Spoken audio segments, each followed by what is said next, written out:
I mentioned earlier that I'm probably trying to problematize this classification itself when looking at it from Madhvacharya's perspective. Because, I mean, you asked the point that, well, is the Shaddarshana, I mean, among the Shaddarshanas, is the Uttaramimamsa being the last, and then Madhvacharya also being one of them. So, right, so that's the framing. But according to Madhvacharya, there is no chronology in these darshanas. So this is a very modern way of understanding which is existing, and that's how, in fact, even in mainstream, I mean, because the Indian traditional knowledge is also getting significantly affected by how the Western world is thinking about us, and therefore we have built in this chronology in our minds that, okay, this is the Sāṅkhya, then the yoga. I mean, I also narrated in that fashion, right? But what Madhvacharya says is that, well, anadi kalato vrittaha samayahi pravahataha. All these schools existed all the time. It is only that some people at some point in time find something more interesting and they want to propagate that, and then you see some peaking of that school. And so it's a phenomenon that would happen all the time. So there isn't any significant chronological order to these darshanas. That's one. Second, there is a very interesting revolutionary idea that Madhvacharya brought in to the way to look at these categories of darshanas themselves. Because, so what he said was, you see, I mean, this is a serious philosophical problem. So you have the Brahma Sutras, that is the core text for the Uttaramimamsa tradition. But the Brahma Sutras are targeting other schools and rejecting them.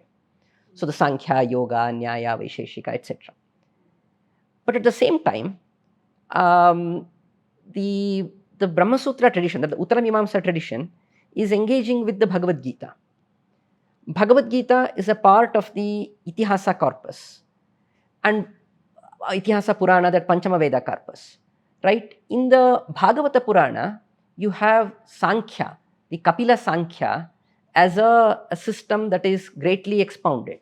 So if you are rejecting Kapila's Sāṅkhya, how is it that Kapila's Sāṅkhya is also part of your own system of Puranas and the Itihasas? The Bhagavad Gita refers to Sāṅkhye, Kritante, Proktani. So it refers to Sāṅkhya Shastra. It refers to Yoga Shastra. But the Brahma Sutras are refuting Sāṅkhya and Yoga. So Sri Madhvacharya gave this completely new idea that, see, there are two types or two versions of these schools. So he said, well, the Uttaramimamsa school is the complete school, and what we now have as Yoga, Sāṅkhya, Nyaya, Vaisheshika are not the original Nyaya, Vaisheshika, Yoga or Sāṅkhya. So he suggested that there is actually an earlier existing yoga tradition started by Lord Dattātreya, not the one that we currently have in the Patanjala yoga tradition. Similarly, Sāṅkhya tradition that was started by Narayana Kapila, which is mentioned in Bhagavata, the one that he taught his mother, Devahuti, right? So that Sāṅkhya is not in contradiction to the Uttaramimamsa school, the Vedanta school.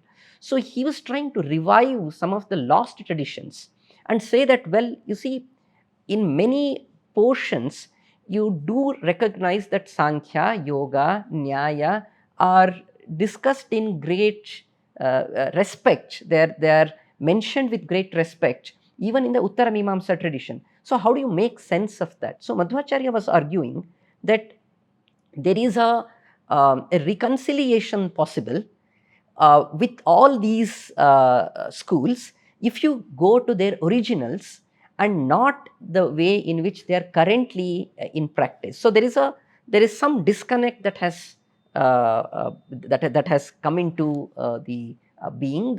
So therefore, if you revive the earlier traditions, then there is no contradiction between Sāṅkhya, Yoga. So Sāṅkhya of Narayana Kapila, Yoga of Dattātreya. Then for Nyaya Vaisheshika, he suggested there is an original Nyaya Shastra called Brahmatarka by Lord Narayana. That is the source Nyaya school. Because I mean, Nyaya is talking about knowledge, tools of knowledge. I mean, how can you say that I'm looking at the Brahma and doing Brahma Mimamsa and I'm not worried about tools of knowing? That just cannot be reconciled. So he said, well, there is a way of knowing, the epistemology, not the one that is contemporarily popular in the Nyaya school. So therefore he in a way dismantled this structure of the Darśanas in the way they were understood as the 6 ways of knowing the Vedas. So he was saying, well, obviously, because there is a contradiction, it cannot be that there is that both are true. So one is true. Every one of them would say that. I mean, the yoga school would say mine is true. I mean, that's the beauty of an engaging tradition, that everybody would claim that theirs is correct and they would engage with the other. Not that without even engaging, I'll say, okay, everybody, let's coexist, let's not fight. That has never been the Indic traditional ethos. So you claim yours is correct and you engage, you show why you think yours is correct. At the same time, try to resolve these conflicts of, well, if yours is correct and Nyaya is wrong, what do you mean by your ways of knowing? Do you have another system? Yes, we have another system. That's our epistemology. We have another Sāṅkhya, which is present in the Bhagavata. We have another yoga, because controlling mind cannot be relegated as, well, that's insignificant. Of course, Brahman is important, but all of these are necessary tools. Therefore, Madhvācārya provided another insight of trying to look at these, I won't call them Darśanas from this perspective, because this is the Darshana and all others can be reconciled as talking about the same idea if you revive them back to their original teachings. In their existing mode, they are in fact rejected from the Uttaramimamsa of Madhvācārya school also. So that's the second difference. The third and very important, I would say, is the holistic and the samanvaya approach that he brought in. Because, this is one kind of samanvaya that I was talking about. The yoga, Sāṅkhya, all of these actually talk about some common idea if you look at it from the earlier traditions. But more importantly, there were also, this is actually interesting. So he was talking about samanvaya while trying to reject the existing ways of knowing. So samanvaya would mean that you bring all people together. But the position was, because other schools were trying to argue that only theirs is correct, you cannot bring that together. You have to invent another way by which you bring the tenets that they were representing together without bringing those schools. Let me explain this with a couple of examples. So you have a few schools that were talking about the significance of the Vedas and say that, well, Mahabharata, Purana, the Ramayana, those are not important. So those do not tell you the truth. They are only for an initiation. They're stories. So they do not contain truth. Truth is in the Vedas. Even within the Vedas, there was a classification made of jñāna kanda and karma kanda. So only jñāna kanda is to be treated as telling you the truth. Even within that, there were traditions saying, no, only a few sentences are more important, not the entire Vedic text. So there was a compartmentalization of the Vedic corpus done. So one of the significant contributions from Madhvacharya's perspective was that the entire Vedic corpus is valid and in its entirety is telling that same truth of the supremacy of Lord Vishnu.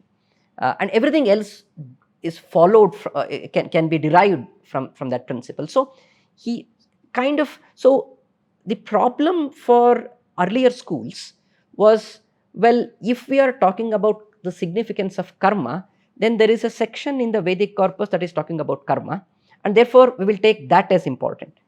And there is, if the school's tenet is that jnana is important, then that section we will take and we will discard the other. If there is a bheda vakya and then there is an abheda vakya, so one that is talking about identity, and the other, so one that is talking about identity and the other talking about difference between jivatma and paramatma, so they would have a tenet and say, okay, because our school is talking about bheda, we discard those sentences that are talking about abheda, and the others would say we are talking about abheda, so we will discard sentences talking about bheda. And then you had bhakti marga and jnana marga and karma marga, so they would choose, okay, this, and I will focus on this, the others are not important. So what Madhvacharya did was to bring all of these together, and I can explain the complete framework to you in my meta frame. So that's what Madhvacharya was trying to do.